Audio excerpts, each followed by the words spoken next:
On August 21st, 2013, chemical weapons were used in the Syrian conflict yet again.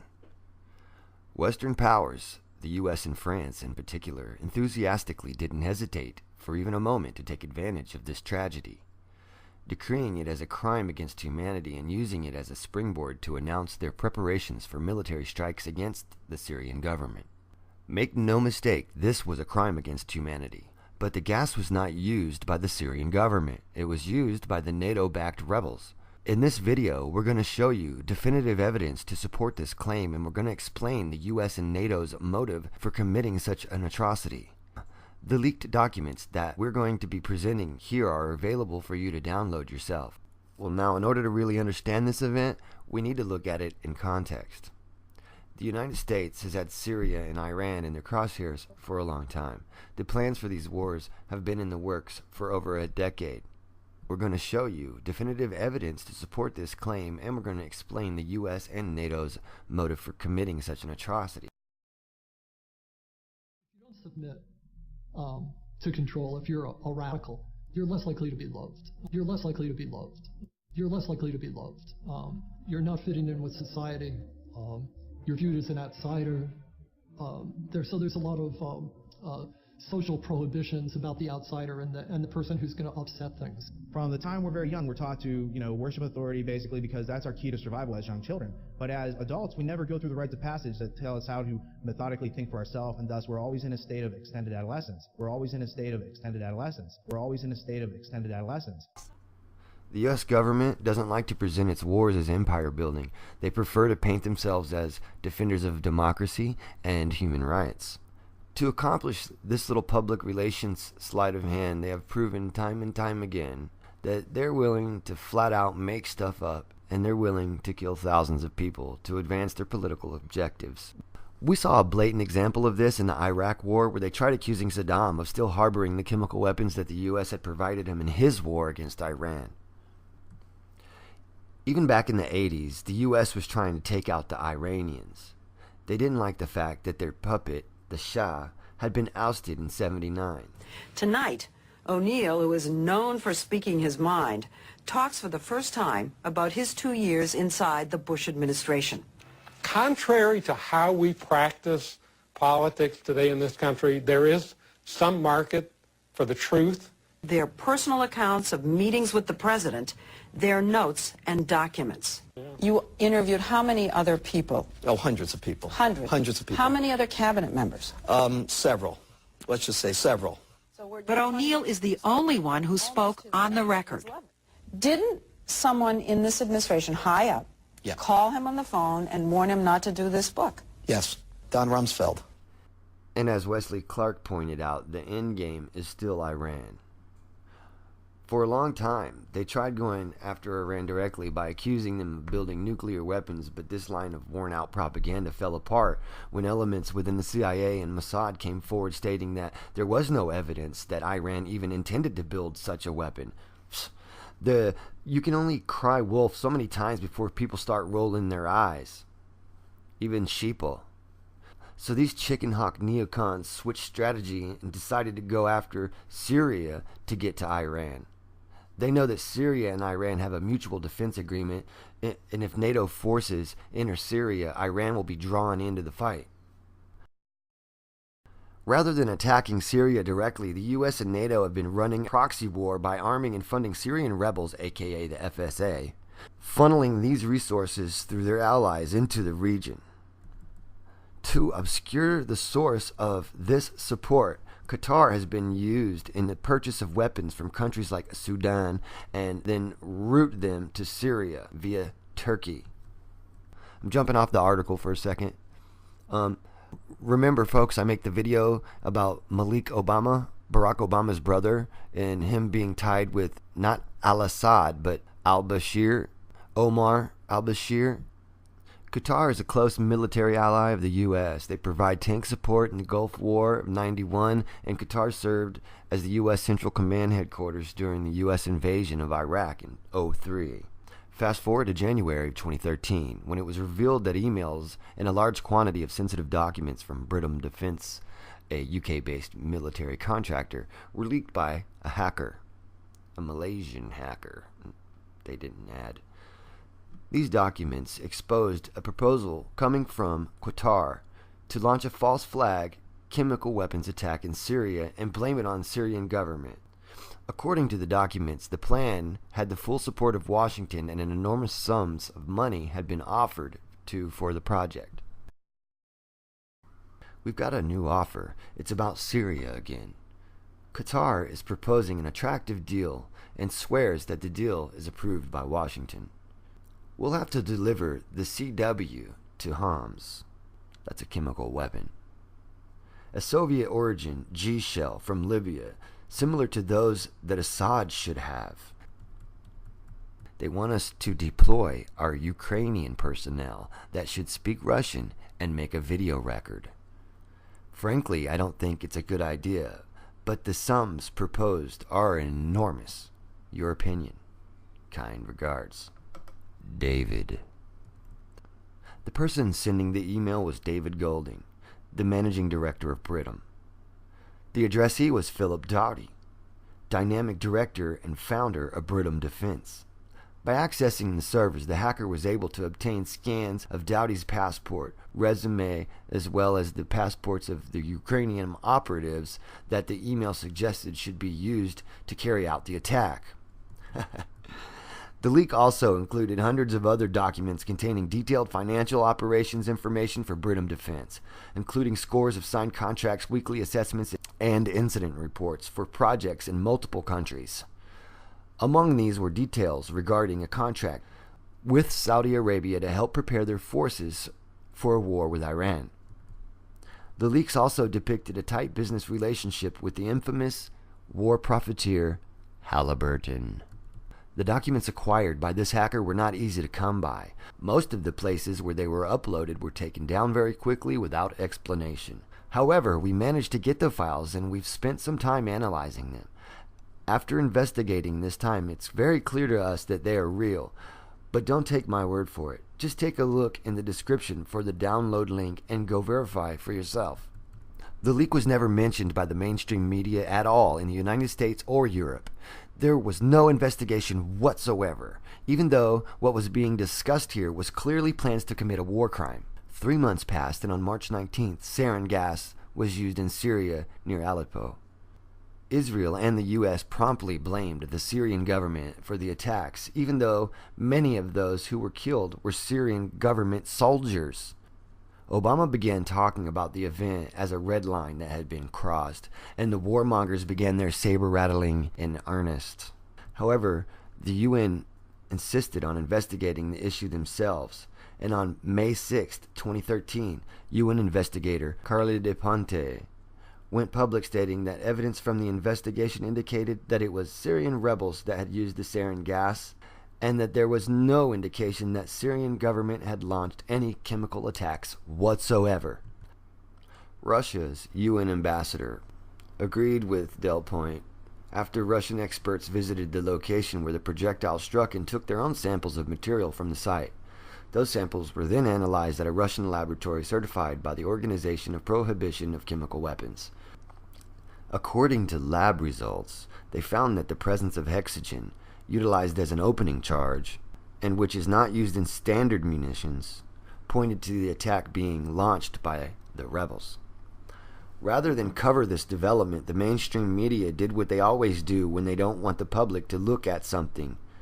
They simply change the subject. Now, of course, the fact that the U.S.-backed rebels had attempted to frame the Syrian government in order to build support for NATO invasion would be bad enough. They were trying to start a war of aggression. But let's remember that sarin gas was in fact used. This means that the U.S. and its allies were willing to commit a blatant war crime, killing scores of civilians in order to justify toppling Assad. Nor did the U.S. withdraw their support after this event. In fact, they increased it. You would think that the fact that after this first plot had blown up in their face, the West would back down or try a different approach. But no. Apparently those running the circus have only so much material of gray matter to work with.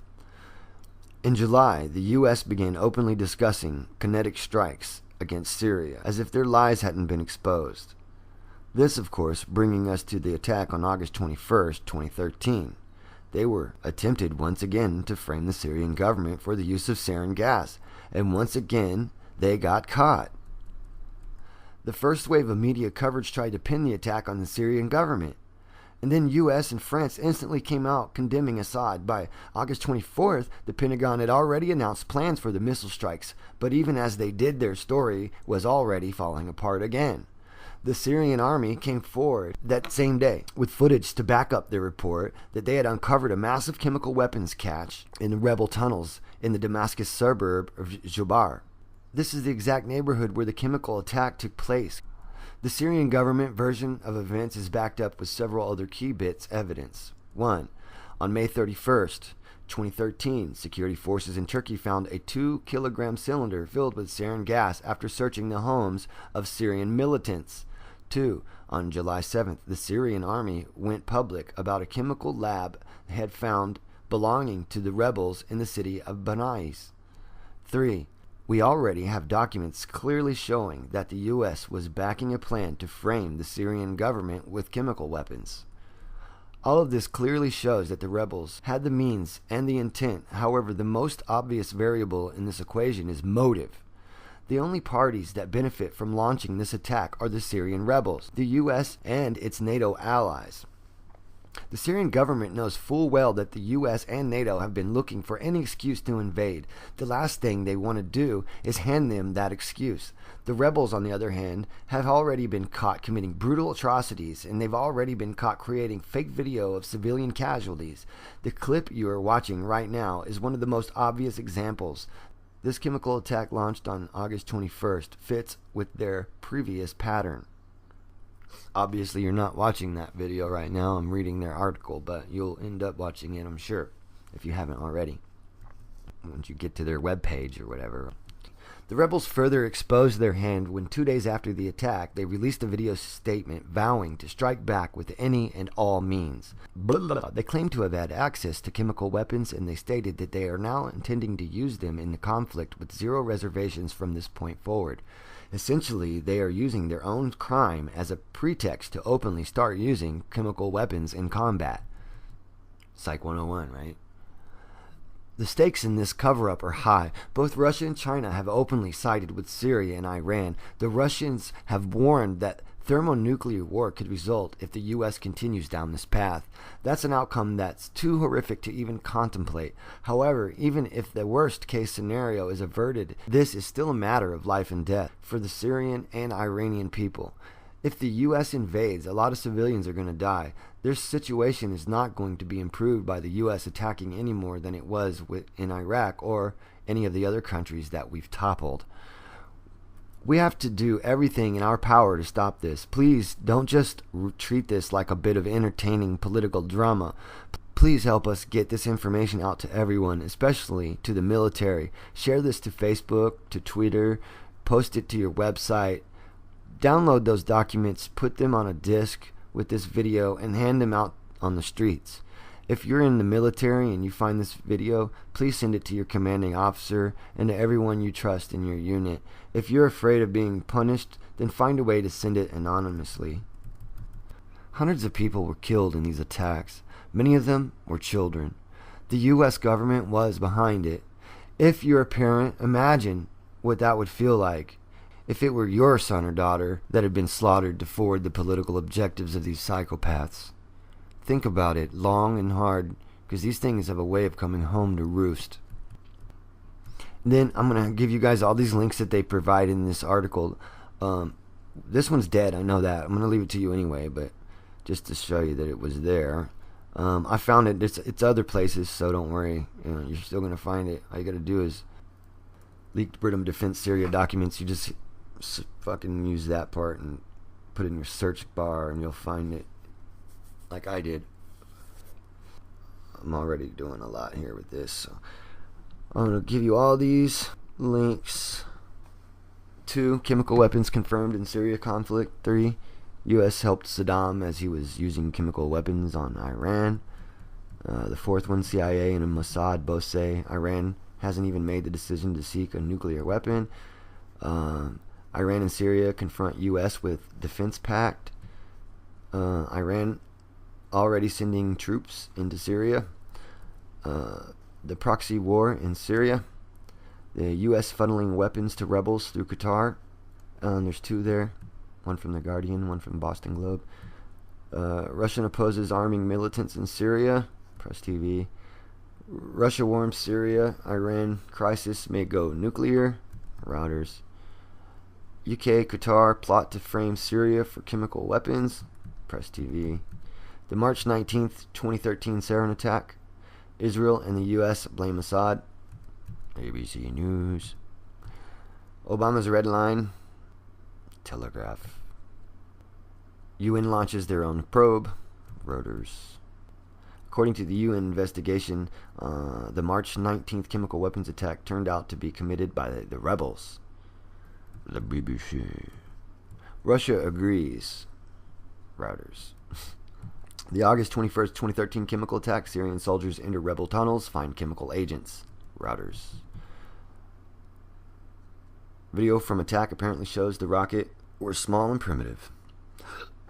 Oh. Iran says they have proof rebels used chemical weapons.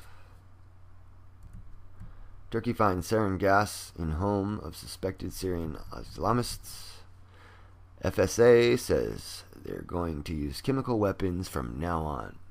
All seemingly very interesting links. Have fun. Enjoy. Thanks.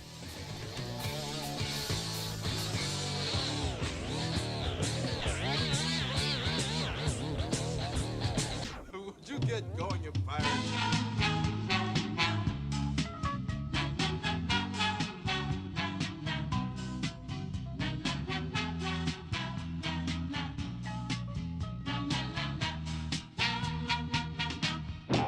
And it's presented in a way that's it's an that entertainment really package. Drives home the message. That's right. We're constantly looking for taped material that parents can obtain, maybe by writing Focus on the Family.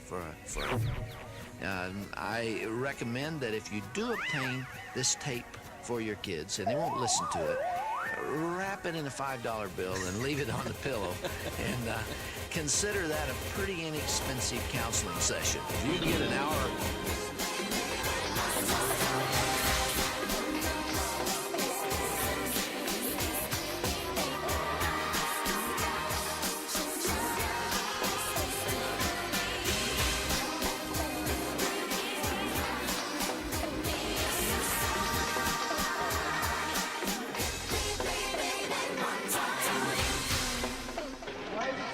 Go back.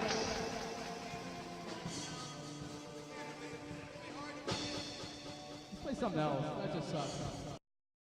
The president saying, go find me a way to do this. It's all about finding a way to do it. That was the tone of it.